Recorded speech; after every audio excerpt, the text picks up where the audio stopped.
could return back to sports relatively quick after surgery because of our focus. We are very much sports-minded and we're athletes as well.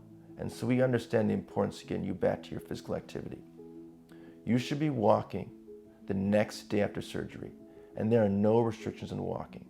In fact, the more the better. In terms of getting you back to your physical activity, you should be able to do your sports activities a week after surgery. Now, of course, you're starting at a fraction of your normal baseline, usually around 25%, but you're increasing that by 25% by each week to get yourself to full activity in 4 to 6 weeks.